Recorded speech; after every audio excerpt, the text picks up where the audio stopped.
The collective is not just hearing about Barnabas. The collective is learning how a whole civilization can hold a sacred text in its hands and still miss the flame inside it.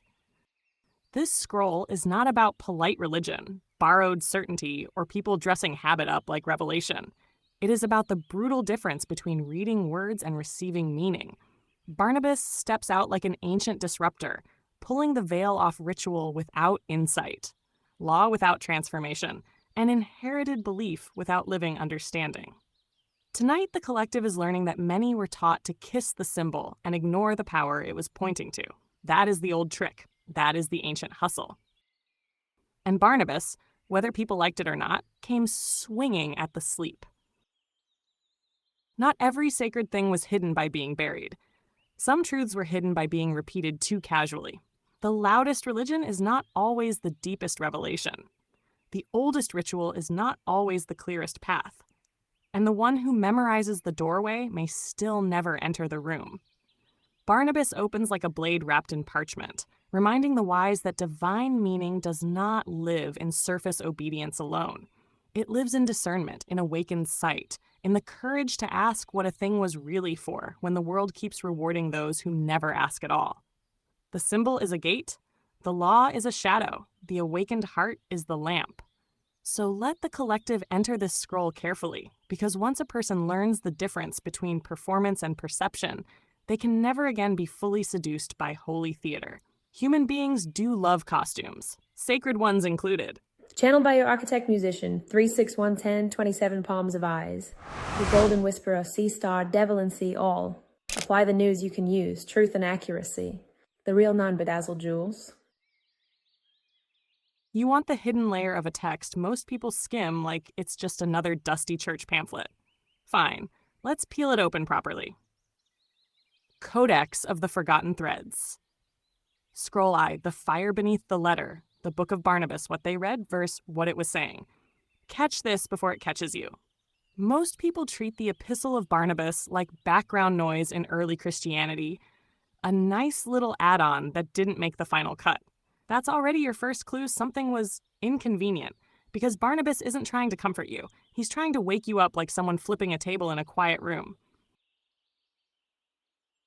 There was a man walking in the aftermath of a broken world. Jerusalem shaken, temples gone, certainty evaporated. And in that silence, Barnabas writes something dangerous. Open quote. The law was never meant to be taken literally. Close quote. Let that land. Not misunderstood. Not slightly symbolic. Never meant to be literal.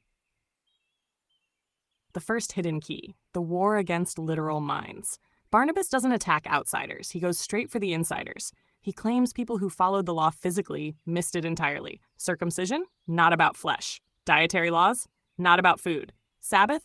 Not about a day. He flips the whole system like a street magician exposing the trick. His message: if you only obey physically, you're not obeying at all. That's not theology. That's a psychological upgrade. The real target, nobody talks about. People think Barnabas is anti-Jewish. That's the surface read, the lazy read. Underneath, he's going after spiritual blindness in any form. Anyone who follows rituals without understanding, copies behavior without transformation, obeys rules without awakening, gets called out. He's basically saying you can perform the whole system perfectly and still be completely off, which is uncomfortable because that includes almost everyone. The second hidden key, the two ways Barnabas introduces something ancient, the way of light versus the way of darkness. Sounds simple. It isn't, because he doesn't describe darkness as evil monsters. He describes it as hypocrisy, self-deception, moral laziness dressed as righteousness. That hits different. Darkness isn't horns and fire. It's pretending you're already good so you never grow. The third hidden key, time is not what you think. Then Barnabas drops something most people skip over. The 6,000 years concept. He connects creation days to ages of humanity. 6 days equals 6,000 years. 7th day was a coming rest. This isn't just prophecy. It's a coded way of saying history itself is symbolic. Time isn't just moving forward. It's unfolding meaning. He's teaching pattern recognition, not calendar watching. The quiet bomb he leaves behind. Here's the part they don't put in sermons. Barnabas suggests that people who think they own truth never did. He claims understanding belongs to those who perceive, not just inherit. So lineage doesn't save you. Tradition doesn't save you. Even belief alone doesn't save you. Understanding does, and that's a problem for systems built on obedience without insight. What most people miss because it's uncomfortable. This text is less about religion, more about perception. It quietly dismantles blind tradition. It demands inner transformation, not outer performance. It suggests most people are following shadows, not substance. And the real kicker, you can read the whole thing and still miss it, which is exactly the point he was making. Closing scroll of wisdom. If you follow without understanding, you build a life on echoes. If you question with courage, you start hearing the original voice. Most people inherit belief. Few people awaken into knowing. And Barnabas, he wasn't writing to comfort the crowd. He was writing to find the ones who could see. They told you it was just an old letter. They didn't tell you it rewires how you see everything. The ritual is not the truth. The symbol is not the meaning. The path is not the walking. Receipts. Not vibes, not whispers, not trust me bro from 2,000 years ago. Fine, let's put the bones on the table. Receipts. The paper trail they don't read closely. Epistle of Barnabas, c. 70 to 130 CE. Early Christian writing, widely read in the first few centuries. Some communities treated it as scripture before it got quietly sidelined. Funny how the texts that challenge surface-level thinking tend to get optional. Codex Sinaiticus, one of the oldest near-complete Bibles we have. Barnabas is included in it. Translation. At one point, this wasn't fringe. It was sitting at the main table. Clement of Alexandria, c. 150 to 215 CE, treated Barnabas like legitimate teaching, not some random scroll someone found under a rock. Origin, 184 to 253 CE, referenced it as meaningful, though not officially canon. Translation, respected, but politically complicated. Welcome to early church dynamics. Eusebius of Caesarea, c. 266 to 340 CE, classified it as disputed. That word disputed is doing a lot of work. It usually means people were paying attention, but not everyone liked where it pointed. What the text actually says, not the Sunday school version, interprets Jewish law symbolically, not literally. Dietary laws equals behavioral metaphors. Circumcision equals internal transformation. Sabbath equals spiritual state, not just a calendar day.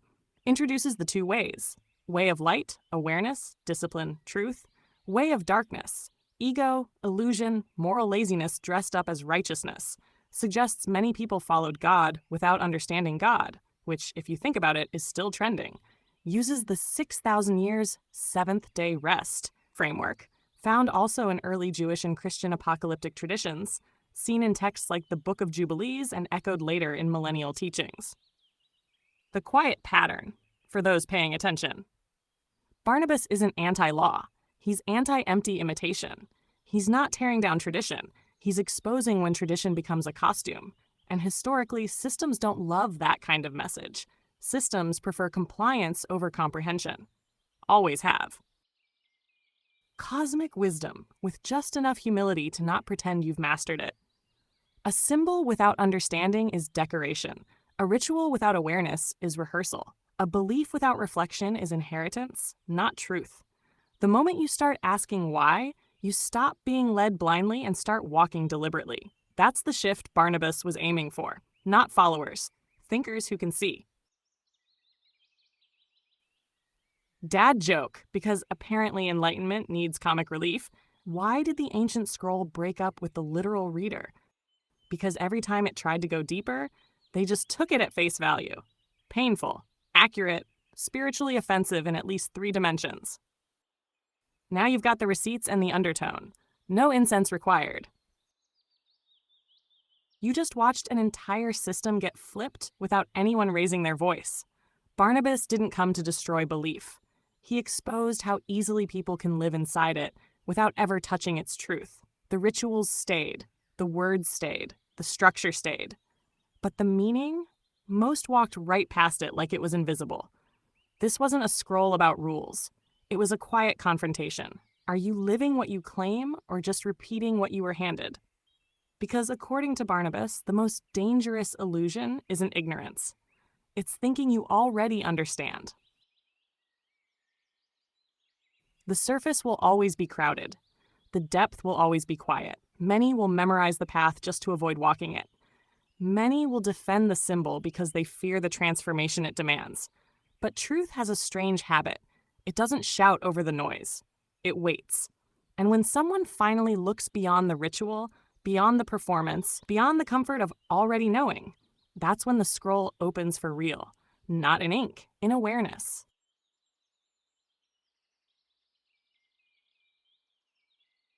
To our beautiful collective, from our day ones to every new soul joining this journey, we love and appreciate you deeply. You've turned this space into so much more than a community. You've made it a family. Thank you, truly. Your presence, your energy, and even the smallest acts of kindness have the power to shift the compass for many in ways unseen but deeply felt. Here's to each of you, old, new, and the many more to come. We're just getting started, and we're so grateful you're here with us. With love and infinite appreciation from the collective of Shaman Ahll.